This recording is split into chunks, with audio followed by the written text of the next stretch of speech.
Traffic stops were the worst part of night patrol. 2:47 in the morning, highway empty except for scattered semis and this Aston Martin doing 90 in a 65. I hit the lights, watched the sleek black car slow and pull onto the shoulder with the kind of precision that told me the driver wasn't drunk, just reckless. I approached the vehicle, hand instinctively near my service weapon. Standard procedure. 3 years on the force taught me that nothing about a traffic stop was ever truly standard. The window rolled down before I reached it. A man sat behind the wheel, and my first thought was that he looked like he'd stepped out of a magazine spread. Dark hair, perfectly styled even at this ungodly hour. Sharp jawline. Suit that probably cost more than my monthly salary. His hands rested on the steering wheel. Visible. Relaxed. Evening officer. His voice was smooth, accent barely there but definitely Italian somewhere in his lineage. I assume you clocked me doing 88. 90, I corrected, pulling out my citation book. License and registration. He reached for the glove compartment with deliberate slowness. Movements calculated to show he wasn't a threat. That alone set off alarm bells. Normal people fumbled, got nervous, made excuses. This man acted like getting pulled over was a minor inconvenience.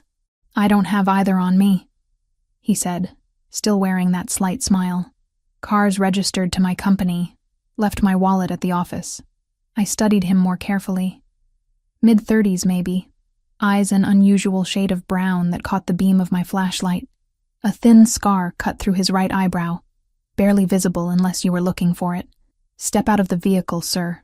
He complied without argument, unfolding from the driver's seat to reveal he was tall, at least 6'2" or 6'3". The suit fit him like it was made specifically for his frame. Because it probably was. Name? I asked, running through the standard questions while my partner, Jenkins, ran the plates from our cruiser. Luca Ricchetti. Something about the way he said it made me pause. Like he expected me to recognize it. I didn't. You know why I stopped you, Mr. Ricchetti? I have several theories, he said. And there was amusement in his tone that irritated me. But I suspect excessive velocity is the official reason. Jenkins appeared beside me, slightly out of breath. Vehicles registered to Ricchetti Imports. Everything checks out. No license, no registration on his person, I told Jenkins. We're bringing him in for processing. For the first time, Ricchetti's expression shifted. Not to concern, but something closer to interest. Is that really necessary? I can have my assistant bring the documents to the station within the hour. Turn around, hands behind your back. He did, still wearing that infuriating half-smile. As I secured the handcuffs, he leaned slightly closer, voice dropping to barely above a whisper but still audible. I want you to be mine. My hands froze for a second. Excuse me? You heard me, Officer Morgan. His eyes had dropped to my nameplate. I want you to be mine. Heat rushed to my face, equal parts anger and something I refused to name. You're under arrest for driving without proper documentation and reckless driving. You have the right to remain silent, and I suggest you use it. Jenkins took his other arm, shooting me a confused look. We led Ricchetti to the cruiser, and I was hyper-aware of every eye in the vicinity watching. A truck driver had pulled over to watch the scene. Someone across the highway had their phone out, probably recording. Perfect. Just perfect. At the station, processing took all of 20 minutes. Ricchetti sat in the holding area looking completely at ease, like he spent every Tuesday night in police custody. He answered every question with polite accuracy, never losing that calm demeanor. Captain Reed emerged from her office, took one look at him, and her expression went carefully neutral. That was my second warning sign. Reed had been on the force for 23 years. Nothing rattled her. Officer Morgan, Jenkins? My office, now. We left Ricchetti with Officer Davis and followed Reed into her cramped office. She closed the door with more force than necessary. Do you know who that is? She asked without preamble. Luca Ricchetti, I said. Owns an import company, drives too fast, and has boundary issues. Reed's jaw tightened. Let him post bail. Get him out of here. Captain, he was doing 90 without documentation. I don't care if he was doing 120 while juggling chainsaws. Process the citation and let him go. Jenkins and I exchanged glances. Reed wasn't the type to let anyone slide, regardless of money or connections. Is there something we should know? I asked carefully. Just do it. And Morgan, stay away from him. That's an order, not a suggestion. 30 minutes later, a lawyer in a suit that probably cost more than my car showed up. Bail was posted. Richetti walked out of holding looking exactly as composed as when he'd walked in. He paused at the front desk where I was finishing paperwork. Thank you for your service, Officer Morgan. I'm sure we'll see each other again soon. I sincerely doubt that, Mr. Richetti. That smile again, the one that made my stomach do something complicated. We'll see. He left. I went home. Took a shower hot enough to scald away the memory of his voice in my ear. That ridiculous statement that still echoed in my head. I want you to be mine. Who said things like that? To a cop? While being arrested? Sleep came eventually, restless and thin. My phone buzzed around noon. I'd pulled a double and was finally off rotation for 36 hours. The text from Jenkins simply said, "Check the department group chat." I opened it to find controlled chaos. Someone had posted a video link. I clicked it, stomach already sinking. The video was grainy, shot from across the highway but clear enough. Me approaching the Aston Martin. Me cuffing Richetti.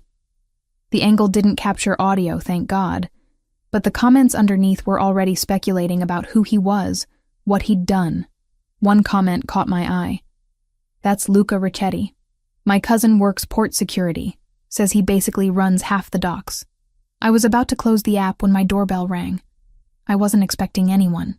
Through the peephole, I saw a delivery man holding an enormous bouquet of white roses.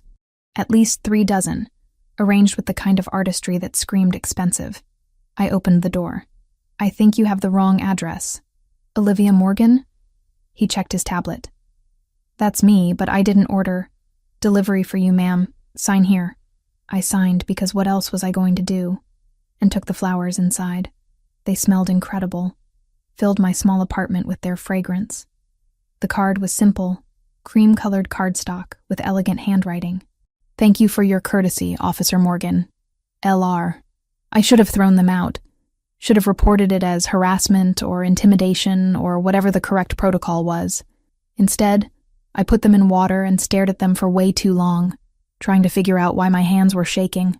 Captain Reed's office smelled like burnt coffee and old case files. She'd called me in first thing when I reported for my next shift, her expression more serious than I'd seen in months. Close the door, Morgan. I did, settling into the worn chair across from her desk. Through the window behind her, I could see the bullpen, other officers starting their day with the usual chaos of shift change. Reed pulled a folder from her drawer and dropped it on the desk between us. Luca Richetti, age 34, born in Naples, moved to the States when he was 8. Runs Richetti Imports, legitimate on paper. In reality, he's the head of one of the most powerful organized crime families on the East Coast. My stomach dropped. You're saying he's Mafia? Yes. His father ran the organization before him.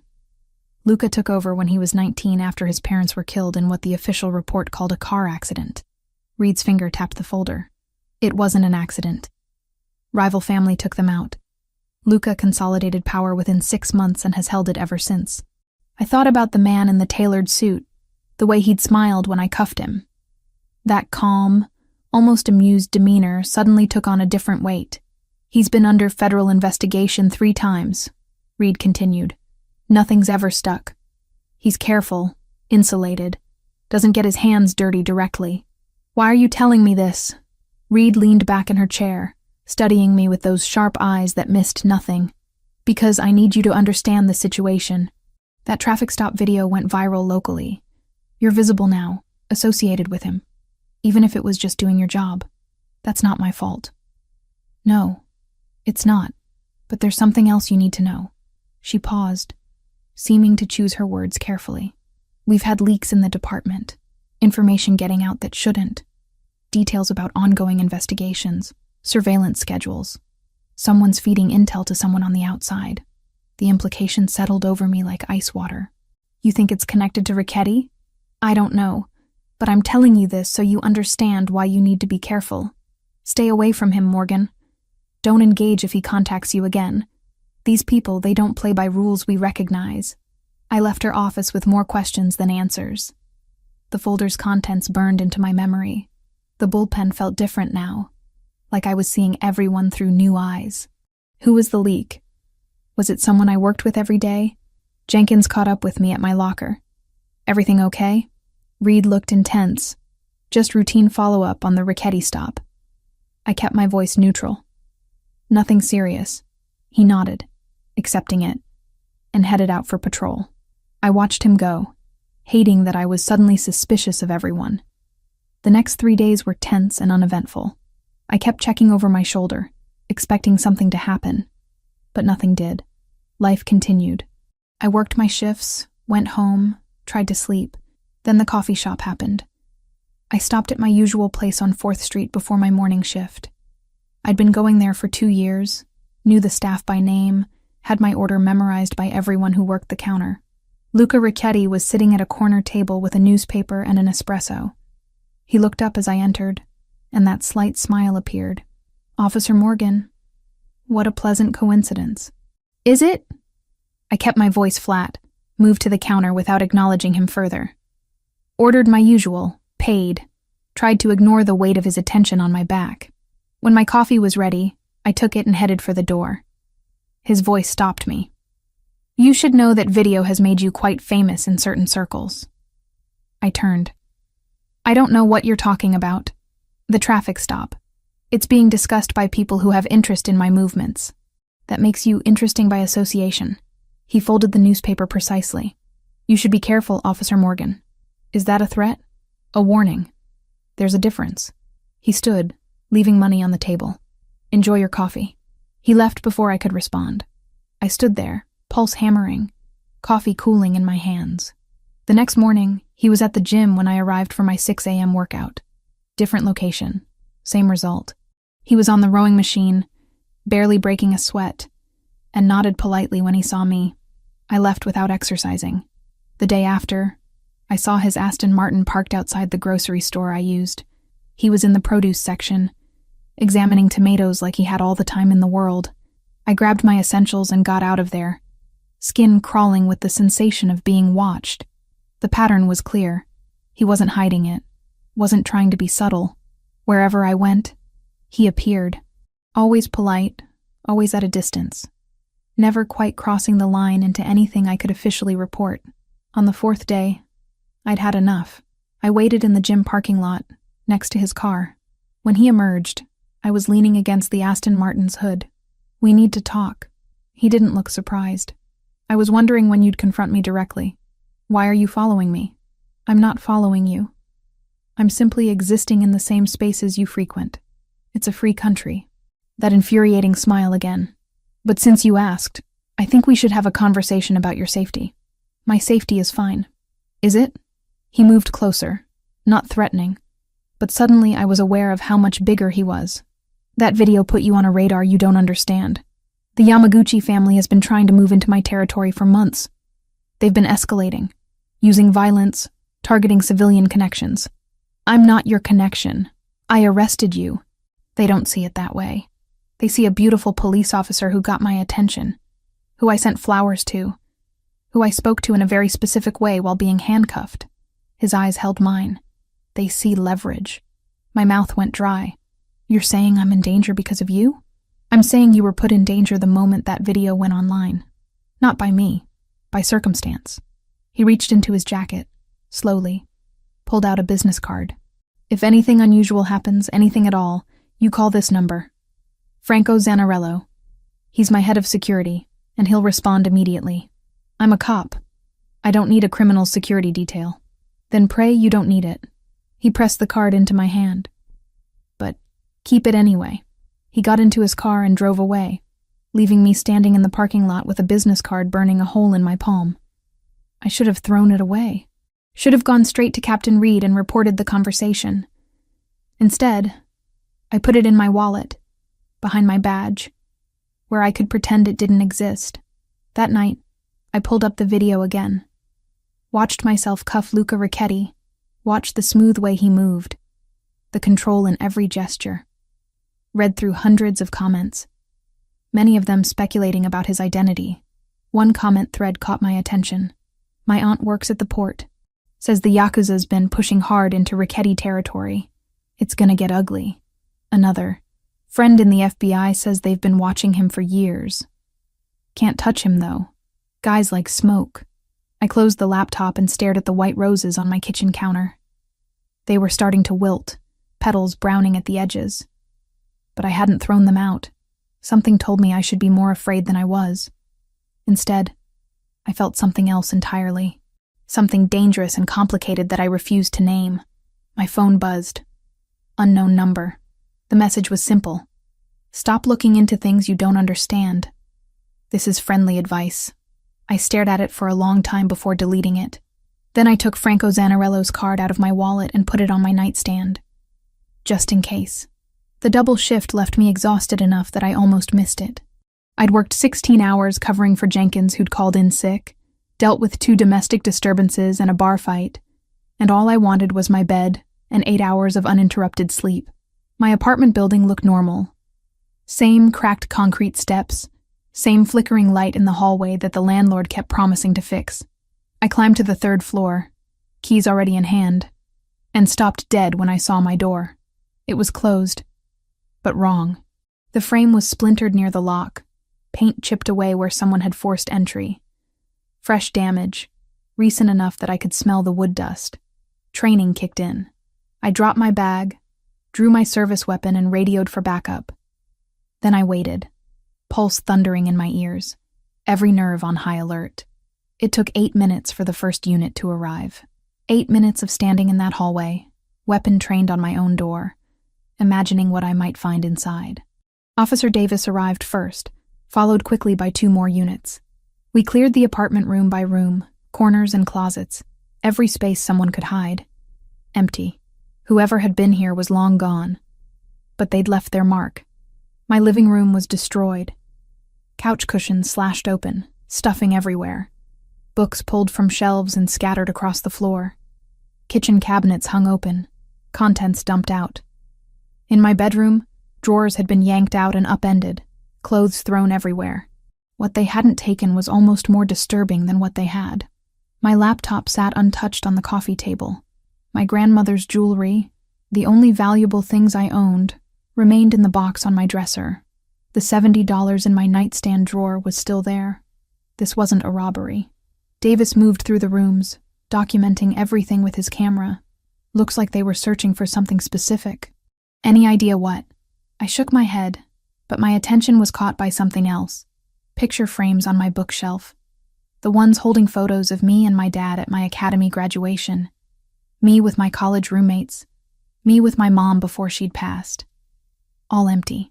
The photos had been removed. "They took my pictures," I said, voice sounding distant to my own ears. Davis came over, examined the empty frames. His expression shifted to concern. "That's not normal." My bedroom wall stopped me cold. Above my bed, someone had spray-painted characters I didn't recognize. Sharp, angular strokes in black paint. They looked Asian, possibly Japanese. "We need to get someone who can translate this," Davis said, already pulling out his phone. I already knew who could tell me what it meant. The business card was still in my wallet, Franco Zanarello's number printed in elegant script. I should call Captain Reed. Should go through proper channels. Should absolutely not contact a known criminal's security chief. I pulled out my phone and dialed Franco's number instead. He answered on the second ring. "Zanarello, this is Officer Olivia Morgan. Luca gave me your number. My apartment's been broken into." Silence for 2 beats. "Are you there now?" "Yes. Other officers are here, but nothing was stolen. They left a message on my wall, in Japanese. Get out of the apartment. Now. I'm sending someone immediately. I'm not leaving a crime scene. Officer Morgan." His voice cut through my protest with unexpected authority. "If there's Japanese writing on your wall, you're not dealing with a simple break-in. The Yamaguchi family leaves signatures. You need to leave that apartment right now, and you need to do it before anyone else sees that message." Something in his tone made my blood run cold. "What does it say?" "I'll be there in 10 minutes. Don't let anyone photograph that wall." He hung up.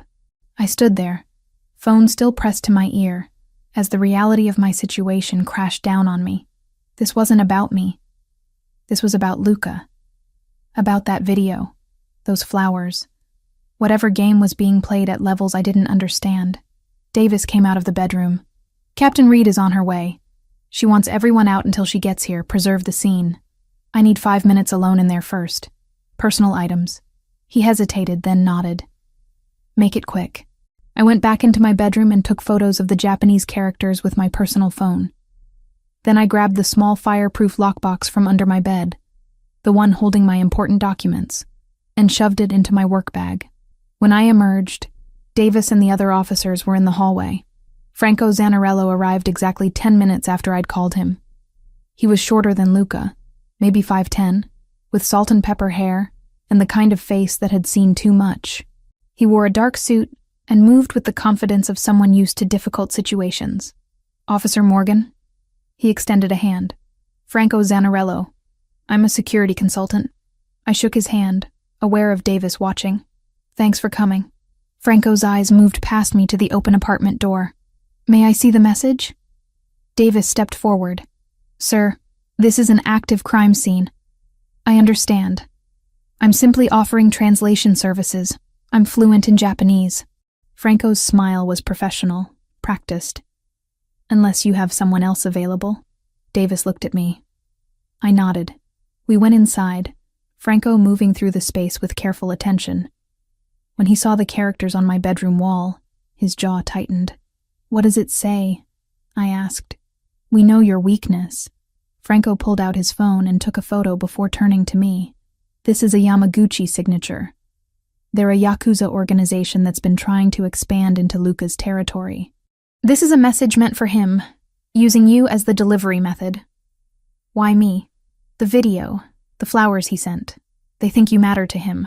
Franco's expression was grim. Which means they'll use you to get to him if they can. Davis had followed us in. I'm going to need you to come down to the station and make a formal statement about this. Of course. Franco handed him a business card. Here's my contact information for the report. Captain Reed arrived 20 minutes later. She took one look at the Japanese characters, then at me, and I watched her expression shutter closed. We spoke briefly in the hallway. Her voice low and controlled. You need to find somewhere else to stay tonight. Maybe with family. My parents are both dead. I don't have anyone. The words came out flat. I can get a hotel. That's probably smart. She paused. Morgan, this is exactly what I warned you about. I know. I didn't ask for this. I know you didn't. But it's happening anyway. She looked back at my ruined apartment. Take a few days. We'll call it personal leave. Get your head straight. Figure out your next move. After she left, I stood in the hallway with my work bag and no idea where to go. My phone buzzed. Franco's number.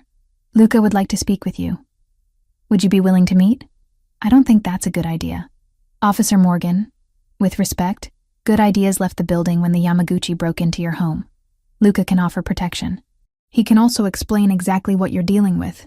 I should have said no.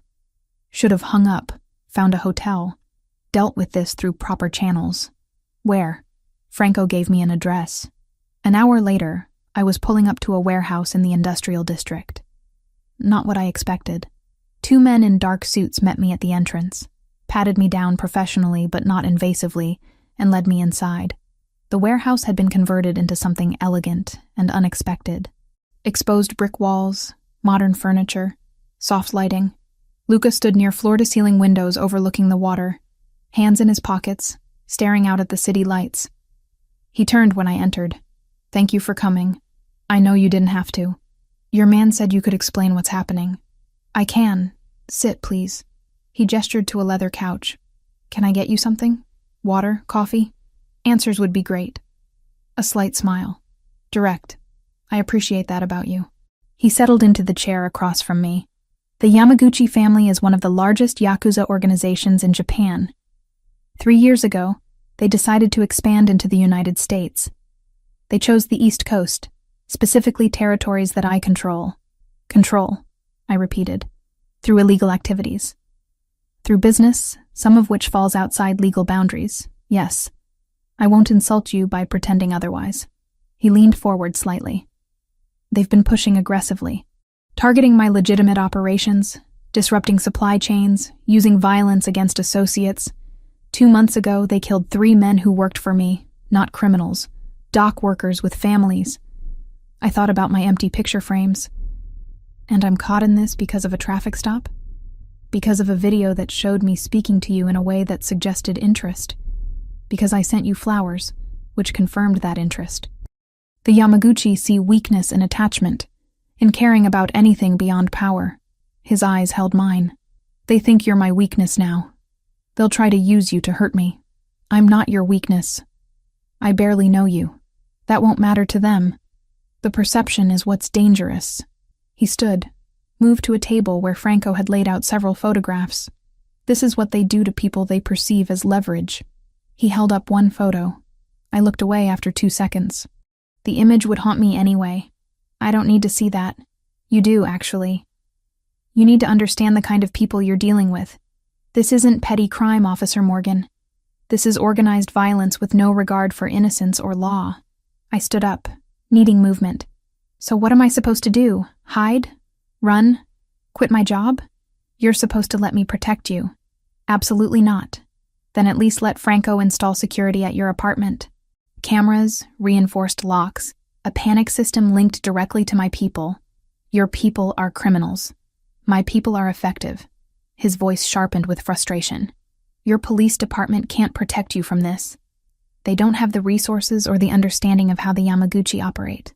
I do. We stared at each other across the room. He was right, and I hated that he was right.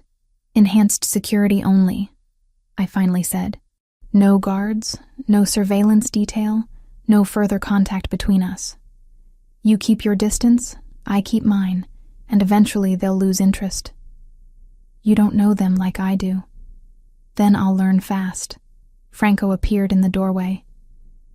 I can have a team at her apartment within the hour, full installation by morning. Luca looked at me. That acceptable? I nodded. 2 days later, when I felt brave enough, Luca showed up at my door himself. It was late, past 11, and I'd been staring at my freshly painted bedroom wall for an hour. Franco's team had removed the Japanese characters, patched the damage, made everything look normal again. But I couldn't unsee those words. The knock was soft. I checked the new security monitor, another addition from Franco's team, and saw Luca standing in my hallway holding takeout bags.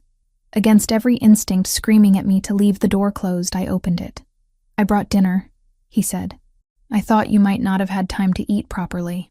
The smell of garlic and tomato hit me, and my stomach reminded me I'd survived on coffee and protein bars all day. I stepped aside to let him in.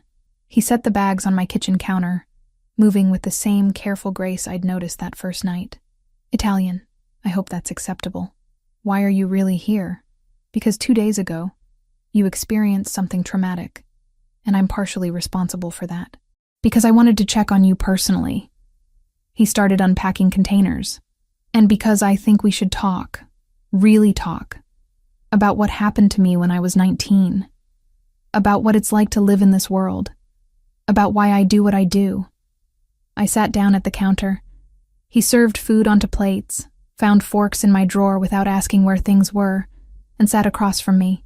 My father was a good man, he began. Hard, but fair. He ran his organization like a business, avoided unnecessary violence, took care of people. When I was 19, the Rossi family decided they wanted our territory. They killed both my parents on a Sunday afternoon. Car bomb. I was supposed to be in that car too, but I'd stayed late at the warehouse. I listened.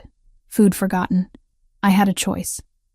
Walk away, let the family fall apart, start over somewhere clean, or take control, become exactly what my father had been. His fingers traced the rim of his water glass.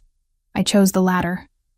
Not because I wanted power, but because 30 families depended on the organization for their livelihood. Because walking away would have meant more bloodshed as everyone fought over the vacuum. You could have gone to the police. The police couldn't prove anything. The Rossi family was very careful. And by the time I'd consolidated power, I was too deep to extract myself without massive casualties. He met my eyes. I'm not asking for forgiveness or understanding.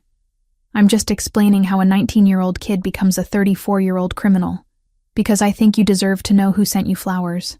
We talked until after 2 a.m, about his parents, about my father who died responding to a domestic violence call when I was 15, about the choices that shape us, the paths we can't walk back from, the weight of responsibility neither of us had asked for. When he finally left, I stood at my window watching his car drive away, thinking about how nothing in my training had prepared me for this, for feeling sympathy towards someone like Luca Ricchetti, for understanding, even slightly, the world he inhabited, for wanting to see him again. A week passed with eerie calm. I returned to work, went through my routines with the new security system humming in the background of my life. No more break-ins, no mysterious messages. Luca kept his distance like I'd asked. I told myself I was relieved. Told myself the knot of disappointment in my chest was just stress. Thursday evening, I stopped at the grocery store on my way home from a day shift.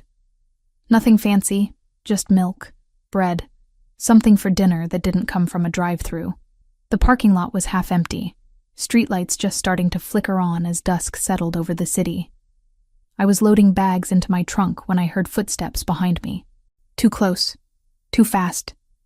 Training kicked in before conscious thought. I spun, hand going for my weapon. But there were 3 of them, and they moved with coordinated precision. The first man grabbed my arm. Asian, maybe late 20s, tattoos visible at his collar. I twisted, broke his grip, got my hand on my gun. The second man hit my wrist hard enough that my fingers went numb, and the weapon clattered to the pavement. "Don't make this difficult," the third one said. His English was perfect, but accented. "Get in the van. No one needs to get hurt." A white cargo van sat idling 3 spaces away, side door open. Waiting. I screamed. Drove my elbow into the closest man's solar plexus, felt the satisfying whoosh of air leaving his lungs. Someone grabbed my hair, yanked me backward. I went with the momentum, used it to throw my full weight against him. We both hit the ground. My radio. I slapped at my belt, found it, managed to hit the emergency button before someone kicked it out of my hand. The device skittered under a car, red light blinking. They were dragging me toward the van when headlights blazed across the parking lot. A black SUV came around the corner too fast, tires screeching. It slammed to a stop between me and the van. Luca emerged from the driver's side. Franco came from the passenger side. Both moved with lethal purpose. What happened next lasted maybe 30 seconds but felt like an hour. Franco hit the first man with something that looked like practiced brutality, efficient and brutal. Luca grabbed the one holding me, and I watched him transform into someone I hadn't seen before. The violence was controlled, but absolute. He broke the man's grip on me with a move that left him screaming. The third attacker pulled a knife. Luca disarmed him so fast I barely tracked the motion, then put him on the ground with his knee on the man's spine. "Touch her again, and I'll kill every member of your organization starting with you." Luca's voice was empty of emotion, cold in a way that raised every hair on my body. Tell Tanaka this was his only warning. Franco zip-tied 2 of them to a light pole. The third was unconscious. Luca turned to me and his expression shifted, the coldness evaporating into something like concern. "Are you hurt?" I couldn't answer. My hands were shaking, adrenaline crashing through my system.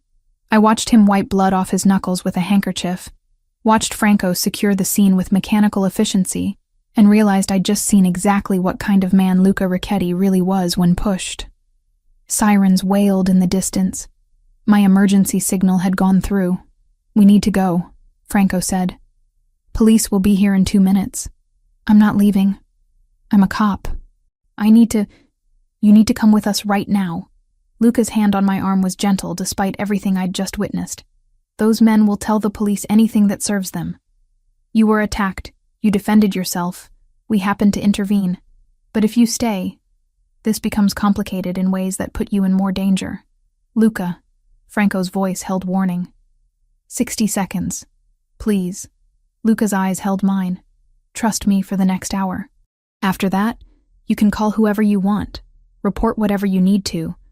But right now, I need to get you somewhere safe. I should have stayed. Should have waited for backup, filed reports, done everything by the book. Instead, I got into his SUV. He drove fast, but not recklessly, taking turns that suggested he knew exactly where he was going. Franco sat in the back, on his phone, speaking in rapid Italian. My police radio sat on my belt, silent now, probably being discussed by every unit in the vicinity. Where are we going? My property. It's secure. Luca's knuckles were white on the steering wheel. I'm sorry. I had people watching, but they moved faster than we anticipated. You had people watching me? Yes. I told you I would protect you. He glanced over. Are you injured? Did they hurt you? Bruises. Nothing serious. I pressed my palms against my thighs to stop them shaking. How did you know to come? My people saw them setting up. Called it in. Franco and I were 15 minutes away. We got lucky. Lucky. I'd just been almost kidnapped in broad daylight. Had watched Luca break someone's arm without hesitation. And we were calling it lucky. The property was 30 minutes outside the city, hidden behind gates and walls that screamed private. The house itself was unexpected. Modern architecture, clean lines, floor-to-ceiling windows overlooking manicured grounds. Not the Gothic mansion I'd imagined. Inside was even more surprising. Minimalist furniture, expensive but understated. Art on the walls that looked original. Everything carefully curated, but somehow still feeling lived in. Franco disappeared down a hallway after a brief conversation in Italian with Luca. We were alone in a living room that probably cost more than my annual salary. Sit, Luca said, guiding me to a leather couch. I'm going to get the first aid kit. I don't need... Your arm is bleeding. I looked down. He was right. One of them must have caught me with the knife. A shallow cut through my sleeve. I hadn't even felt it happen. Luca returned with a kit that would put a small hospital to shame.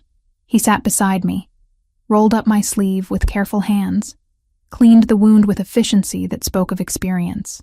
His touch was surprisingly gentle. This is going to hurt, he warned before applying antiseptic. It did. I hissed through my teeth but didn't pull away. He worked in silence, bandaging the cut with practiced precision. You've done this before, I observed. Yes. Occupational hazard in my line of work. He finished, sat back. That should hold until you can get it properly looked at. I can't believe you had people following me. I can't believe you're surprised. He stood, moved to a cabinet, and poured amber liquid into 2 glasses. After what happened to your apartment, did you really think I'd leave you unprotected? I didn't ask for protection. You didn't need to. He handed me 1 glass. Whiskey. It'll help with the shock. I took it. Sipped. It burned going down, smooth and expensive. We sat in silence for a moment. The weight of what had just happened settling over us. What I did to those men, Luca said finally. That's who I am when violence becomes necessary. I wanted you to see it eventually, but not like this. You were terrifying. Yes. No denial, no apology. That's the point. In my world, the appearance of capability prevents most fights before they start. But when they start anyway, you finish them decisively. I thought about the man screaming, the cold way Luca had delivered his threat. You meant it. About killing them. Every word. He met my eyes. Does that frighten you? It should. But does it? I wanted to say yes. Wanted to be horrified, to call for backup, to run from this man and everything he represented. Instead, I kept seeing him appear in that parking lot, the way he'd positioned himself between me and danger without hesitation. I'm questioning my judgment, I admitted. That's probably wise. A slight smile, almost sad. I'm not a good man, Olivia. I've done things that would horrify you if you knew the details. But I keep my word, and I protect what's mine. I'm not yours. Aren't you? He leaned forward, close enough that I could smell cedar and something darker. Every time I close my eyes, I see you standing on that highway, chin up, refusing to be intimidated. Every conversation we've had has made me want more. You're in my head in ways I haven't allowed anyone to be in 15 years. My breath caught. Luca, I know. You're a cop. I'm everything you're supposed to stand against. It's impossible and inappropriate and probably dangerous for both of us. His hand came up, fingers brushing my jaw so gently it was almost imaginary. But tell me you don't feel this too. I should have pulled away. Should have said something professional, something that established boundaries. Instead, I leaned into his touch, just slightly, and watched his eyes darken. The moment stretched, fragile and charged. Then his phone rang, shattering it.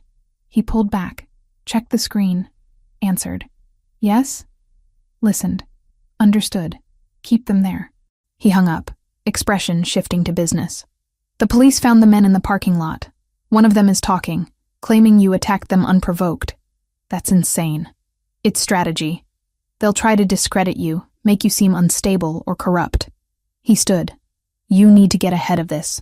Call your captain, explain what happened, get on record first. He was right. I pulled out my phone, saw 17 missed calls from the department, called Captain Reed directly. She answered immediately. Morgan, where the hell are you? I'm safe. I'll explain everything, but you need to know what really happened tonight. I told her. All of it, leaving out only the location where I was now. She listened in silence until I finished. Come in tomorrow morning. First thing. We'll sort this out. Her voice softened slightly. I'm glad you're okay. But Morgan, you're getting pulled into something way over your head. I know. After I hung up, Luca gestured to the hallway. Guest rooms are upstairs. You should stay here tonight. Franco's already arranged for clothes and anything else you might need. I should go home. Your home has been compromised once already. Here, you're safe. His expression was earnest. Please, let me have this much peace of mind.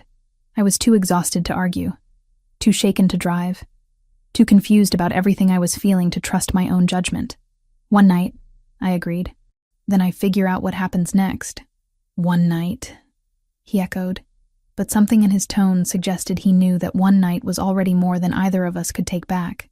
Captain Reed's office felt smaller than usual, the walls pressing in as she paced behind her desk. I'd been sitting there for 20 minutes while she read through my written statement for the third time. Let me make sure I understand this correctly. She set the papers down with deliberate care. You were attacked in a grocery store parking lot by 3 men with apparent Yakuza connections. Luca Ricchetti and his associate happened to intervene. You then left the scene before backup arrived and spent the night at Ricchetti's property. That's accurate, yes. Morgan. She rubbed her temples. Do you have any idea how this looks? I was almost kidnapped. I defended myself. Civilians helped. I reported it immediately to you. Civilians. She laughed without humor. The head of an organized crime family isn't a civilian. He's a criminal. And you spending the night at his estate raises questions I can't answer for internal affairs. My stomach dropped. IA is involved? The men you fought are claiming you initiated the attack, that they were simply in the parking lot when you assaulted them without provocation. They're saying Ricchetti's men joined in to protect you because you're involved with him. That's completely false. I know that. You know that. But the optics are terrible. Reed sat down heavily. I have to put you on administrative leave, Morgan. Effective immediately. It's not a punishment, it's protocol while we sort through this mess. Captain, please. It's already decided. Turn in your badge and weapon. Take 2 weeks minimum. We'll reassess after Internal Affairs completes their review. Her expression softened slightly. I believe you. But I need you away from this situation before it gets worse. I left the station feeling hollow.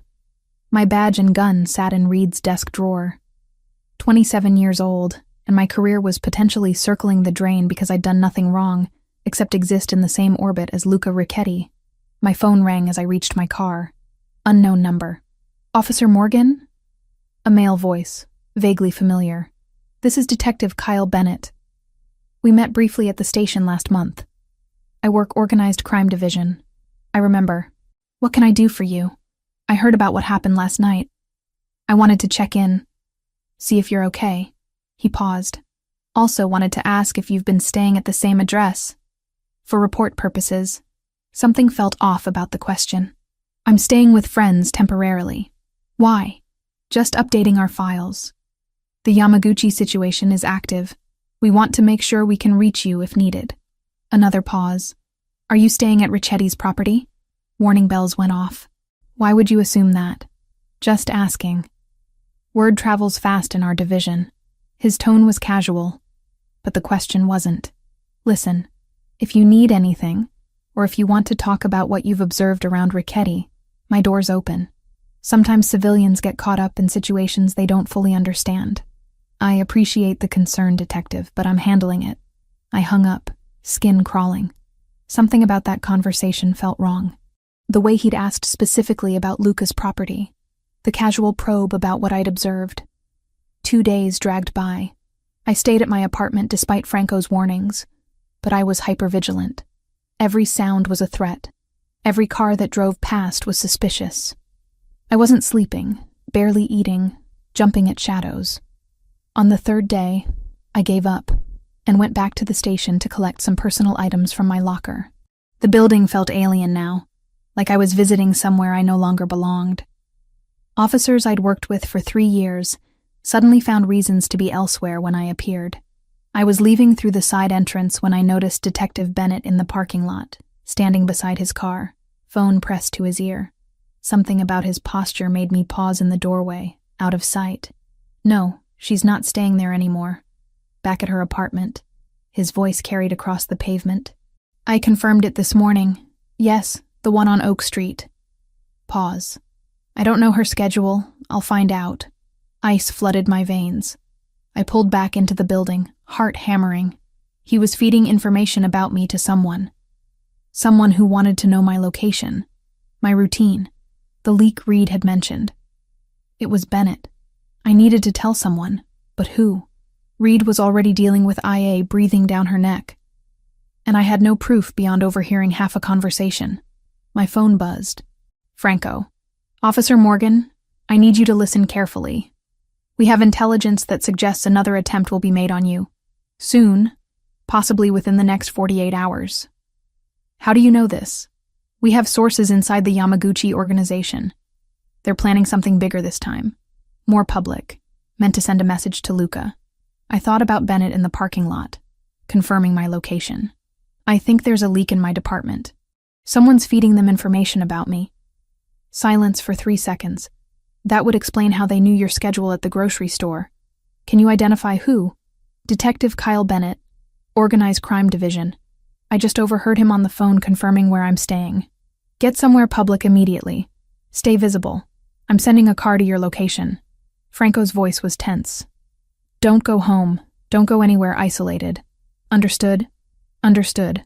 I drove to a busy cafe downtown, one with cameras and crowds. Ordered coffee I didn't drink and sat near the window where I could watch the street. 30 minutes passed. An hour. My phone rang. Captain Reed. Morgan, where are you right now? Downtown. Why? There's been an incident at the precinct. Shots fired in the parking lot. Multiple casualties. Her voice was strained.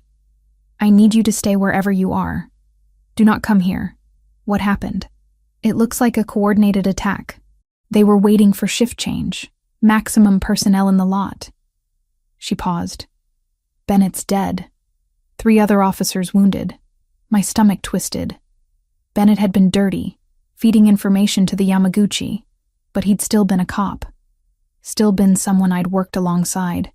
The waste of it all hit me harder than I expected. Did he? I couldn't finish the question. Died instantly. Multiple gunshot wounds. Reed's voice was flat. Whatever he was involved in, it got him killed.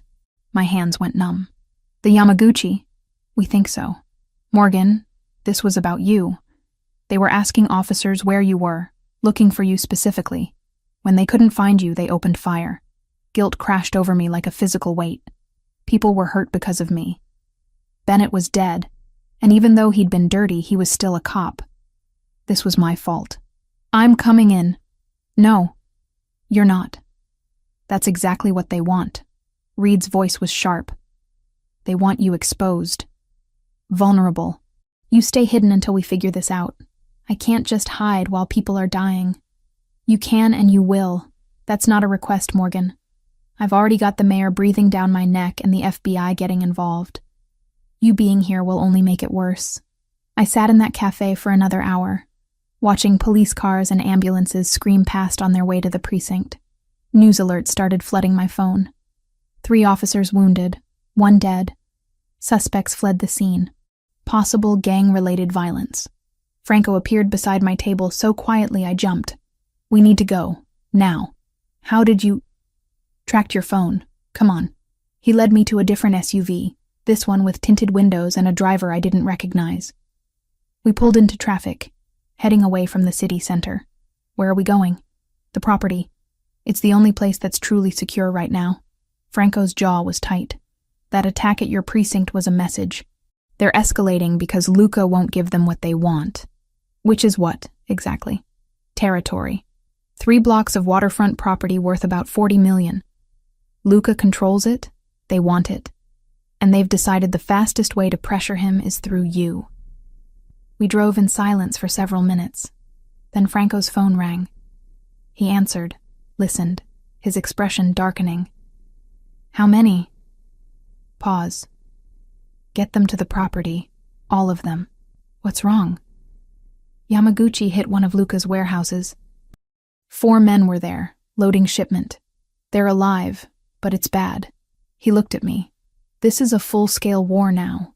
You being at the property isn't just about protecting you anymore. It's about consolidating everyone Luca cares about in one defensible location." The property gates loomed ahead. Armed guards waved us through. Inside, the peaceful estate I'd seen before had transformed into something else entirely. Men in tactical gear patrolled the grounds. Vehicles were positioned strategically. This wasn't a home anymore. It was a fortress. Luca met us at the door. His shirt sleeves were rolled up, phone in one hand. He looked exhausted. Thank God. He pulled me inside, hands on my shoulders, checking me over. "Are you hurt?" "I'm fine." "Luca, what's happening?" "War." He let go of me, ran a hand through his hair. "The Yamaguchi have decided that taking you will force me to negotiate. They're hitting everywhere at once, trying to smoke us out." His eyes met mine. "I'm sorry. I never wanted you in the middle of this." Franco disappeared down a hallway. We stood in the foyer, the sounds of organized chaos echoing around us. "There was a detective," I said. "Kyle Bennett. He was feeding information to them. I overheard him on the phone confirming my location." "Was?" "He's dead. They killed him during the attack on the precinct." Luca's expression went cold. "They killed their own source? Maybe he stopped being useful. Maybe he wanted out." I wrapped my arms around myself. "People are dying because of me. People are dying because the Yamaguchi are animals who use violence as negotiation." He stepped closer. "This isn't your fault. It feels like it is. I know. But feelings aren't facts." He hesitated, then asked, "When you were at the precinct before the attack, were you there long?" "Just to get things from my locker." "Why?" "Because if you'd been there during shift change, you'd be dead right now. They timed it specifically." His hand cupped my face, thumb brushing my cheekbone. "You're alive because Franco's team was tracking you, because we got you out." The weight of that settled over me. I'd been minutes away from being in that parking lot, minutes from being shot like Bennett, like the other officers. "I shot someone once," I heard myself say. 2 years into the job. Domestic violence call. Guy pulled a gun on my partner. I put 2 rounds in his chest. Killed him instantly. Luca listened without interrupting. I had nightmares for months. Therapy. Reviewed the shooting 100 times. Eventually, I accepted it was clean, justified, unavoidable. But I still see his face sometimes.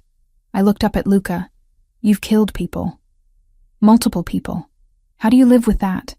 "I don't sleep well," he admitted. "And I don't pretend the weight goes away. But I remember why I did it.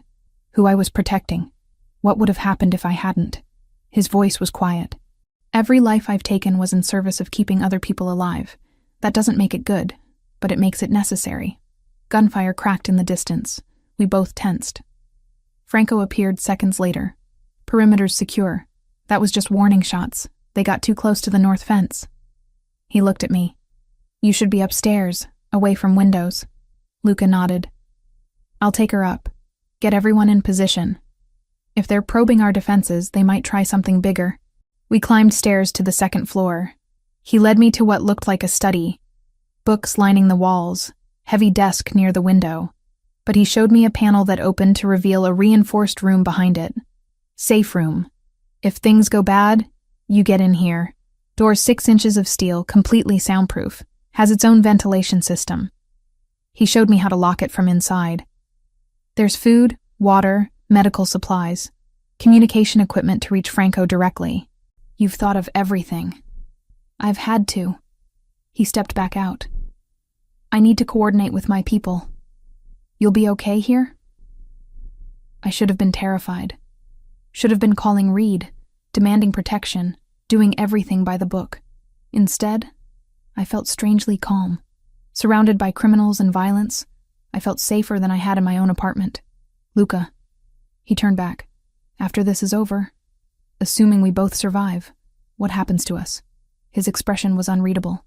I don't know, but I'd like the chance to find out. He left me in that study with a loaded gun he'd placed on the desk and instructions to shoot anyone who came through the door who wasn't him or Franco. I sat there, listening to men move through the house below, preparing for war, and wondered how my life had become this, and why some part of me didn't want to go back. 3 days blurred together inside the property. Meals appeared at regular intervals brought by staff who moved like ghosts. Franco checked on me hourly with updates that told me nothing and everything at once. Perimeter secure, no movement, holding position. I slept in a guest room that felt more like a luxury hotel than a safe house.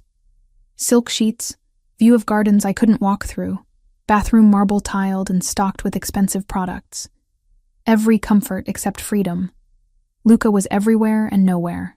I'd hear his voice in other rooms, catch glimpses of him through doorways deep in conversation with Franco or other men whose names I didn't know. He looked exhausted, running on too much coffee and not enough sleep. On the 3rd night, he finally knocked on my door past midnight. Come in. He entered carrying 2 plates. I thought you might be hungry. Staff went home hours ago, but I found pasta in the kitchen. The domestic gesture was so unexpected I almost laughed. You cooked? Heated up, technically. My culinary skills are limited. He set the plates on the small table by the window. Join me? We ate in comfortable silence for several minutes. The pasta was simple but good, and I realized I'd barely eaten all day. How are you holding up? He asked finally. I'm going stir-crazy. I'm not built for sitting still while other people fight battles around me. I set down my fork. What's the situation? And don't give me the sanitized version Franco's been feeding me. Luca considered this, then nodded. The Yamaguchi pulled back after the precinct attack. Too much heat from law enforcement. But they're regrouping, not retreating. My sources say they're planning something bigger. A final push to force me into giving them what they want. The waterfront property. Yes, 40 million in real estate. But more importantly, it's strategic. Control those docks, and you control shipping routes up and down the coast. He pushed food around his plate. I've been negotiating with intermediaries, trying to find a solution that doesn't end with more bodies. What kind of solution? A meeting, face-to-face with their leadership, mediated by a neutral third party. We hash out territory division, establish clear boundaries, end this before it spirals further. My stomach tightened. That sounds like a trap. It probably is. His voice was matter-of-fact. But it's also the only way forward. I can't keep living like this, Olivia. My people can't. And neither can you. When? 2 days. They're still finalizing the location. He met my eyes. If something happens to me at that meeting, Franco has instructions. He'll make sure you're protected, get you relocated if necessary. Don't talk like that. I need to be realistic. The Yamaguchi don't negotiate in good faith. There's a very real chance I won't walk out of that room. He leaned forward, which is why I need to say something now, while I still can. My heart hammered against my ribs. I've spent 15 years keeping everyone at arm's length. Relationships were leverage, attachments were weakness. I built walls around myself that I thought were impenetrable. His hand reached across the table, fingers brushing mine. Then you arrested me, and those walls started cracking. Luca, let me finish. Please. His thumb traced circles on my wrist. Every conversation we've had, every moment you've been in the same room, I felt something I convinced myself I was incapable of feeling.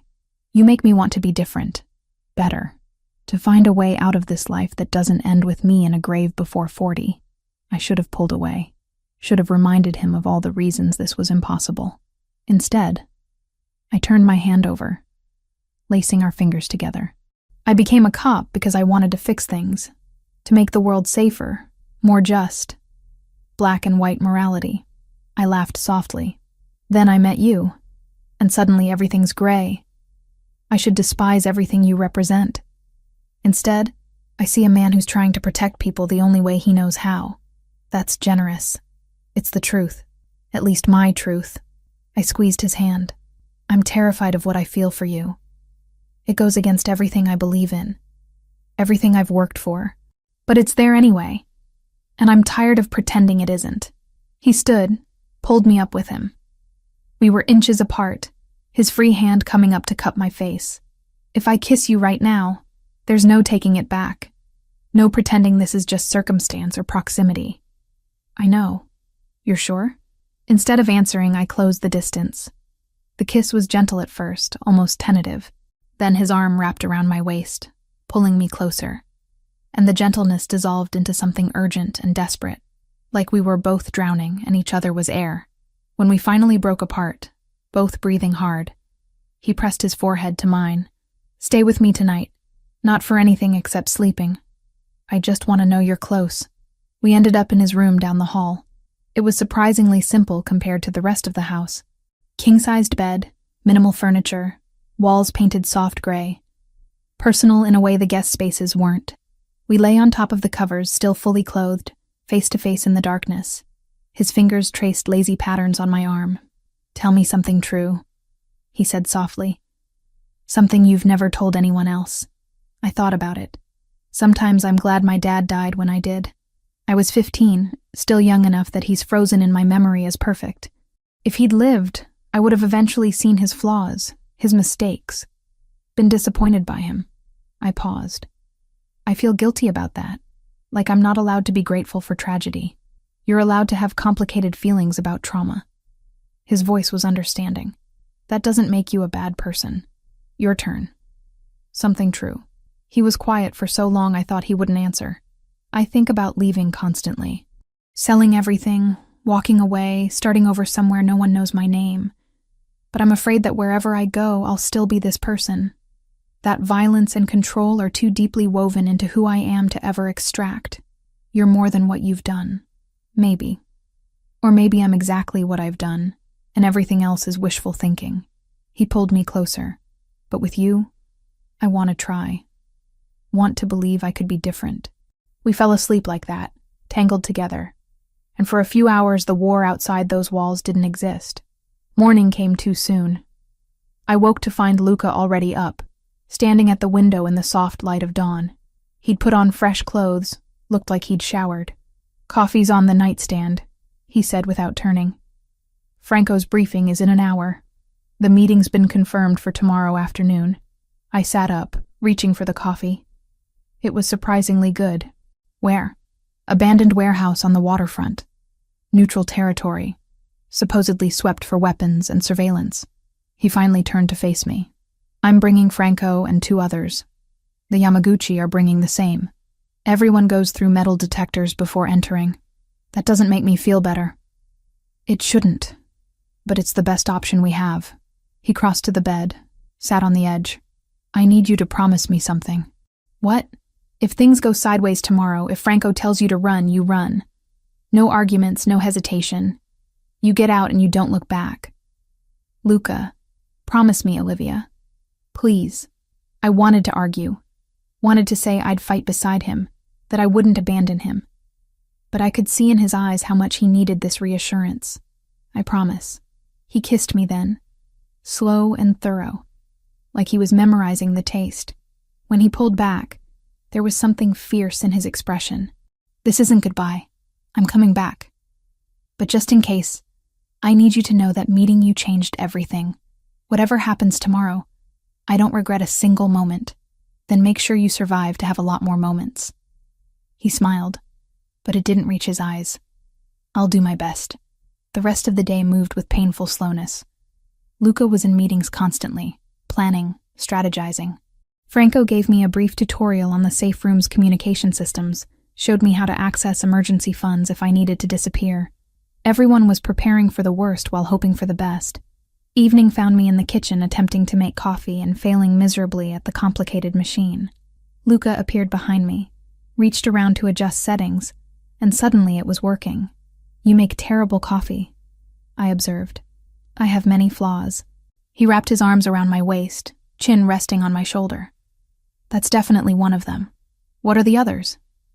"Stubbornness, control issues, tendency to solve problems with violence first and questions later." He paused.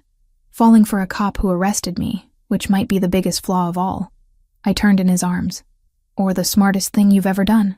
We'll see." He kissed my forehead. "Tomorrow, after the meeting, assuming everything goes according to plan, I want to take you somewhere. Just us, no guards, no war. Somewhere normal." "Where?" "There's a stretch of beach about an hour north. Private, quiet. I bought the land years ago thinking I might build something there someday." His thumb brushed my cheekbone. "I want to walk on that beach with you and pretend we're just two people figuring out if this could work." "I'd like that." We spent that night together again, but this time it was different. More intense, more present. Like we were both acutely aware that tomorrow could shatter everything. We talked until the early hours, about everything and nothing. Childhoods and dreams, fears and regrets. When exhaustion finally pulled us under, I lay in his arms thinking about impossible futures and dangerous presents. About the line I'd crossed by falling for him, and whether I could ever find my way back. I didn't want to. Luca insisted I stay at the property during the meeting. I argued for 20 minutes before Franco quietly reminded me that my presence would only complicate an already volatile situation. He was right, and I hated it. They left at noon. Luca paused at the door, kissed me once more like he was memorizing the feeling, then walked out without looking back. Franco followed with 2 men I recognized from the security detail. 4 against however many the Yamaguchi brought. The house felt empty after they left. Staff moved through rooms on silent feet, but the energy had changed. Everyone was waiting, tense, for news that might not come. I tried to distract myself, attempted to read, gave up after 3 pages, made coffee, poured it out untouched, paced the study until my legs ached, finally settled by the window, watching the driveway, phone clutched in my hand. An hour passed, then another. My mind created 1,000 scenarios, each worse than the last. Ambush, execution, betrayal. At hour 3, my phone rang. "Franco. It's happening. Not good." Then gunfire erupted through the speaker, and the line went dead. My heart stopped. I tried calling back. Nothing. Tried Luca's phone. Straight to voicemail. Tried Franco again. No answer. The security guard stationed outside my door knocked. "Miss Morgan, we have orders to move you to the safe room immediately." "What's happening?" "Unknown situation at the meeting location. Protocol is to secure you until we have more information." I let him lead me to the reinforced room behind Luca's study, but I didn't lock the door. I sat there, phone in hand, willing it to ring. 10 minutes. 20. Nothing. Then movement outside. Multiple vehicles coming up the driveway too fast. I ran to the window, saw Franco's SUV screech to a stop. Men poured out, and they were carrying someone. Luca. I was down the stairs before conscious thought, bursting through the front door as they carried him inside. Blood stained his white shirt, and his face was too pale. "What happened?" I demanded. Franco's face was grim. Trap. They had someone on the inside we didn't know about, another cop they'd been paying off. When negotiations started, Yamaguchi pulled weapons they'd hidden in the walls. It was an ambush. They laid Luca on the dining room table, and I got my first good look at the damage. Gunshot wound to his left shoulder, another that grazed his ribs. Bleeding, but not arterial. Franco had taken a bullet to the leg, was limping badly, but still giving orders. Training kicked in. I'd done trauma response training at the academy. I need towels, hot water, first aid supplies. Now. Someone ran. I pressed my hands to Luca's shoulder, applying pressure. His eyes opened, unfocused, then found mine. "You're supposed to be in the safe room," he managed. "Shut up, stay still." My hands were shaking, but my voice was steady. "Franco, what happened to the Yamaguchi? Their leader's dead. Caught in the crossfire. So is Bennett.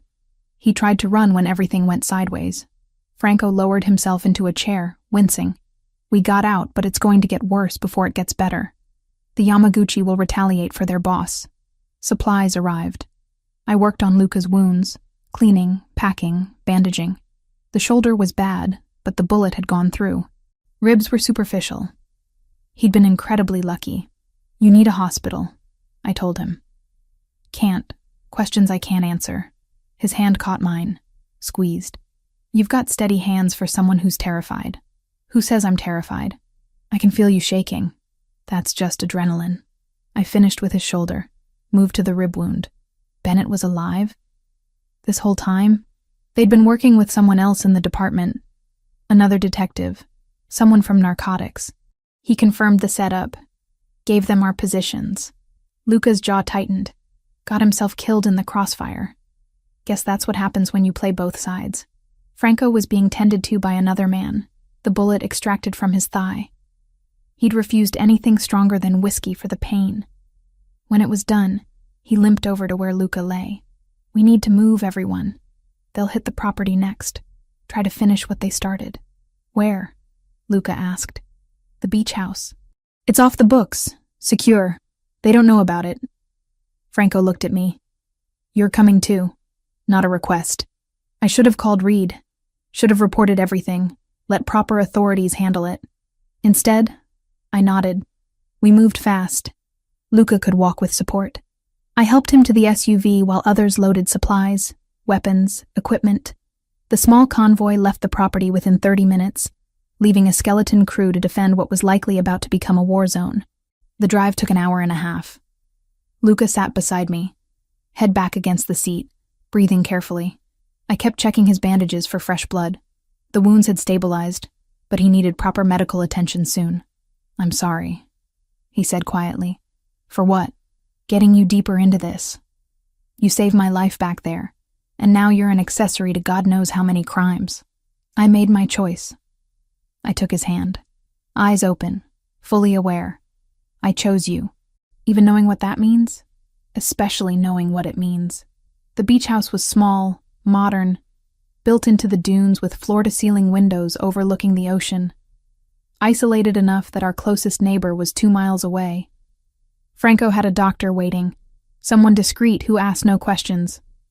While the doctor worked on Luca properly, stitching and medicating, Franco pulled me aside.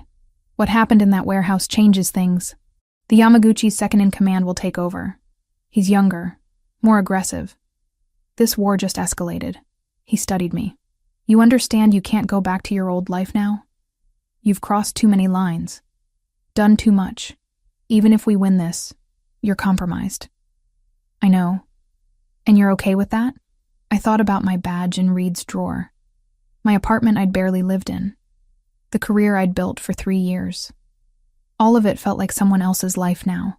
"I'm okay with it." He nodded slowly. "Luca's lucky to have you. I hope he knows that." The doctor finished around 10 p.m. Luca would be fine, needed rest and antibiotics. But barring infection, he'd recover fully. Franco's leg would take longer, but wasn't life-threatening. We gathered in the living room, exhausted and battered. 2 of Franco's men stood guard outside. Everyone else had scattered to various safe houses, orders given to lie low until the situation stabilized. "What now?" I asked. Luca, propped up on the couch with enough painkillers to make him drowsy but still lucid, considered the question. "Now we wait for their move. They'll want revenge for their boss. But they're also in chaos, dealing with succession and reorganization. We have maybe 48 hours before they regroup. And then we finish this. One way or another." His eyes met mine. "I'm getting out, Olivia. After this ends, I'm done. I'll transition everything to Franco, cash out my legitimate holdings, and disappear. I told you I think about leaving constantly. Now I'm actually going to do it." Franco looked surprised, but not displeased. You're serious. Completely. I'm 34 years old, and I just took 2 bullets in a warehouse fight. I'm tired, Franco. Tired of violence. Tired of looking over my shoulder. Tired of being this person. He reached for my hand. I want that normal life. The beach walks and terrible coffee and waking up without wondering if today's the day someone finally kills me. What about the organization? It's yours if you want it. You've earned it 100 times over. I'll help with the transition, make sure everyone's taken care of, but then I'm out. We sat in silence. The sound of waves crashing against the shore filtering through the windows. The weight of everything that had happened, everything still to come, pressed down on all of us. Later, when Franco had gone to coordinate with his men and we were alone, Luca pulled me down beside him on the couch. Are you sure about this? He asked. About me? About leaving everything behind? I've never been more sure of anything. I rested my head on his good shoulder. My whole life, I've done what was expected. Followed rules, pursued the right career, tried to be the daughter my parents would be proud of, but none of it felt like mine. It felt like wearing someone else's life. And this feels like yours? You feel like mine. I lifted my head to look at him. I don't know what comes next, or where we'll go, or how we'll build something new. But I know I want to try. With you. He kissed me softly. When this is over, we're going to walk on that beach I told you about. Just us, normal people, figuring out how to be together. I'm holding you to that. Outside, night had settled completely over the water. Inside, surrounded by guards and weapons, and the aftermath of violence, we held each other and pretended for a few hours that we were just 2 people falling in love, even though we both knew that the war wasn't over yet, that the Yamaguchi would come, that everything we wanted was still on the other side of survival. But for now, in this moment, we were alive, together, and that was enough. 3 months later, I stood in the kitchen of a modest beach house an hour north of the city, watching sunrise paint the Pacific Ocean in shades of amber and rose. The coffee maker gurgled beside me. Fancy Italian machine that Luca still couldn't operate despite my repeated attempts to teach him. So much had changed in 90 days. The war had ended 2 weeks after the warehouse ambush. The Yamaguchi's second in command, a pragmatist named Sato, had reached out through intermediaries. Both organizations were bleeding resources, losing people, attracting too much law enforcement attention. A territory split was negotiated. Luca kept his waterfront properties. They got shipping routes on the south side and 3 blocks of commercial real estate, an uneasy peace that had held because both sides were exhausted. True to his word, Luca had dismantled his empire with methodical precision. Franco took over day-to-day operations, slowly legitimizing what could be legitimized and cutting loose what couldn't. Luca sold off properties, transferred assets into trusts, set up pension funds for families who'd worked for his father. The transition took months of careful planning, but he'd done it. I'd submitted my resignation to the police department 6 weeks ago. Captain Reed had accepted it without surprise, her expression understanding when I met with her in a neutral location. We didn't discuss details. She didn't ask where I was going or who with. We both knew, and she'd chosen to let me walk away cleanly. No charges, no investigations into my actions during the Yamaguchi situation. A gift I hadn't expected but deeply appreciated. The Internal Affairs Review had concluded I'd acted appropriately given the circumstances. Self-defense against verified gang members.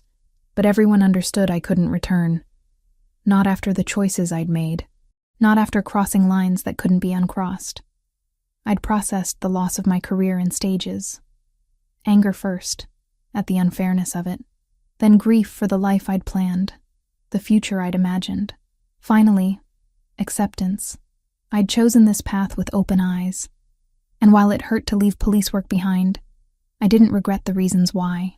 Luca had set me up as a security consultant for his legitimate businesses. The work was similar to police work in some ways, assessing threats, developing protocols, training personnel. It paid well and kept my skills sharp. More importantly, it was clean. Legal. Something I could build a real career around without compromising my values further. We'd bought this house together last month. Small, 3 bedrooms, built into the dunes with windows overlooking water. Private enough for safety, close enough to civilization that we didn't feel completely isolated. It was the first place that felt like ours. Not a safe house or temporary shelter, but an actual home. Footsteps behind me. Arms wrapped around my waist. Luca's chin resting on my shoulder. He'd healed well from his wounds. Scars remained. Thin lines across his ribs and shoulder, but no lasting damage. Franco had recovered too. Only a slight limp remaining on cold days. "You're up early," Luca murmured against my neck. Couldn't sleep. I leaned back into his warmth. Too much on my mind. "Want to talk about it?" I turned in his arms, nervous energy buzzing through me. I'd been holding this news for 2 days, waiting for the right moment. Sunrise in our kitchen felt right. "I have something to tell you." His expression shifted to concern. Should I be worried? No, but it's big. I took his hand, placed it on my stomach. "I'm pregnant." For 3 full seconds, he just stared at me. Then his face transformed into something I'd never seen before. Pure, uncomplicated joy mixed with wonder and a touch of fear. "You're sure?" Took 3 tests. All positive. I'm about 10 weeks along. I searched his face, trying to read his reaction beyond the initial surprise. "I know this isn't planned. We've only known each other 4 months. We're still figuring out how to be together, and everything's still uncertain." He kissed me, cutting off my nervous rambling. His hands cradled my face like I was something precious and fragile. When he pulled back, his eyes were suspiciously bright. "This is the best news you could have given me." Relief flooded through me so intensely my knees went weak. "Really? Because I spent the last 2 days convinced you'd think it was too soon, that we weren't ready." "It is too soon. We're absolutely not ready." He laughed, the sound full of genuine happiness. "But I don't care. A baby, Olivia. Our baby. This is everything I didn't know I wanted until right now." "You're not scared?" "Terrified," he admitted. "I have no idea how to be a father. My own died when I was 19, and before that he was teaching me how to run a criminal empire, not how to change diapers or go to parent-teacher conferences." His thumb brushed my cheekbone. "But I want this. Want to give our child the life I never had. Normal, safe, filled with choices instead of obligations." I pressed my forehead to his. "We're going to be terrible at this. Probably. But we'll be terrible together." He pulled back slightly. "Although we should probably get married before the baby comes. I'm traditional about some things. Did you just propose? That was definitely not a proper proposal." "I'll do better, I promise. With a ring and everything." He grinned. "But yes, eventually, I'm absolutely proposing. If you'll have me. Let me think about it." I pretended to consider. Reformed Mafia boss with terrible coffee skills and a tendency to solve problems with violence. What's not to love? "I'm working on the violence thing." "I know you are." I kissed him softly. "And yes, when you ask me properly, I'll say yes." We stood in our kitchen as morning light filled the space, holding each other. The future suddenly more real and tangible than it had been minutes before. Not the future I'd planned when I'd graduated from the police academy at 24, but maybe a better one. Franco arrived mid-morning for his weekly check-in. He'd been staying in the city, managing the transition while Luca and I built our new life at the beach. His leg had healed well, only bothering him when weather changed. He looked good, more relaxed than I'd ever seen him. "You both look disgustingly happy," he observed, accepting coffee from Luca. "What happened?" "We're having a baby," Luca announced, unable to contain his grin. Franco's eyebrows shot up. Then a slow smile spread across his usually serious face. "Congratulations, both of you. A baby. That's wonderful news. How are things in the city?" I asked, steering the conversation to business. "Stable. The Yamaguchi are keeping to their territory. We're keeping to ours. Most of our former operations are fully transitioned now. I've got legitimate business managers running the legal companies, and the less legal stuff is being phased out gradually." He pulled out a folder. "Which brings me to why I'm here. Final paperwork for you to sign, Luca. After this, you're officially out. Clean break." Luca took the folder, flipped through documents with practiced efficiency. "The pension arrangements for the families? All set. Everyone who worked for your father or directly for you gets monthly payments. Enough to live on comfortably, with increases built in for inflation. Franco sipped his coffee. You're leaving them better off than most bosses would.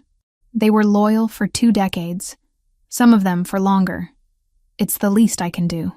Luca signed papers, passed them back. And you're sure you want to keep running things? I am, but I'm doing it differently. No unnecessary violence, no expansion wars, just managing existing interests and slowly going legitimate. Franco met Luca's eyes. You taught me there's a better way. I'm putting that into practice. After Franco left, Luca and I walked the beach. The same stretch he'd told me about that first night in his study, when everything was still new and dangerous. We'd walked it dozens of times now, but it never got old. Sand under our feet, salt air filling our lungs, waves providing constant background music. Do you miss it? I asked. The power, the respect, the adrenaline. He considered the question carefully. Sometimes I miss the certainty of it, knowing exactly who I was and what my role was. But no, I don't miss the violence or the constant vigilance or the weight of being responsible for so many lives. He squeezed my hand. This is better. This is real. Even the boring parts? Especially the boring parts. Grocery shopping and mortgage payments and trying to figure out why the dishwasher makes that weird noise. He pulled me closer.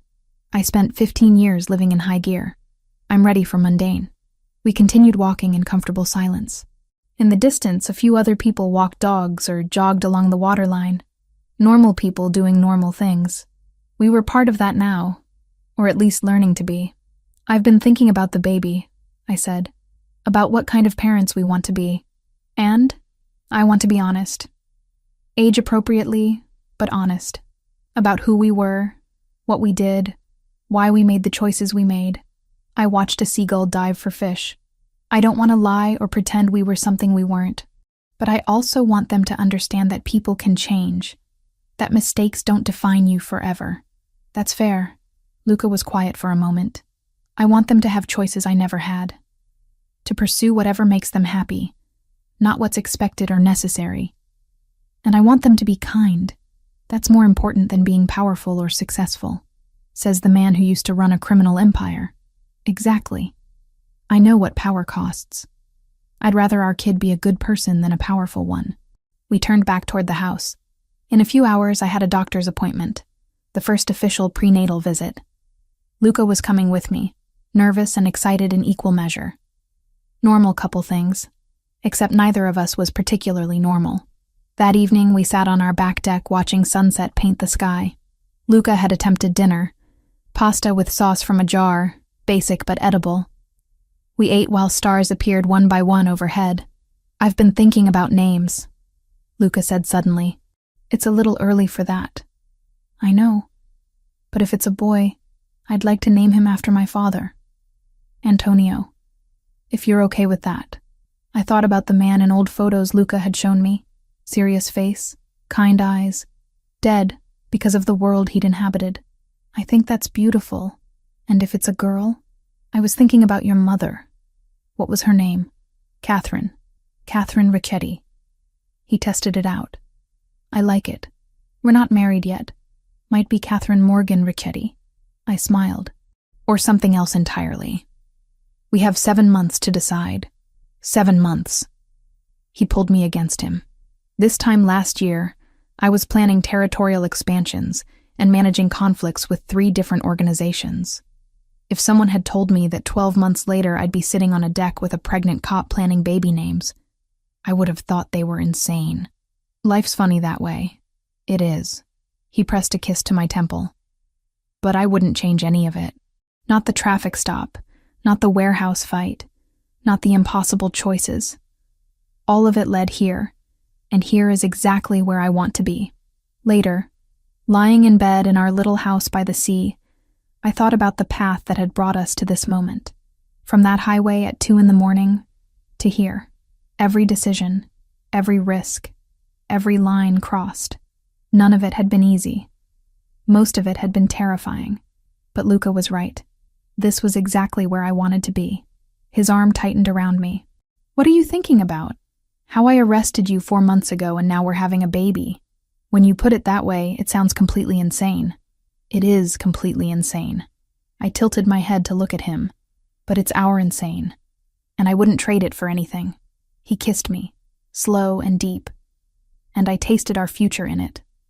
Not perfect, not uncomplicated, but real and ours, and built on a foundation of choices we'd both made with open eyes.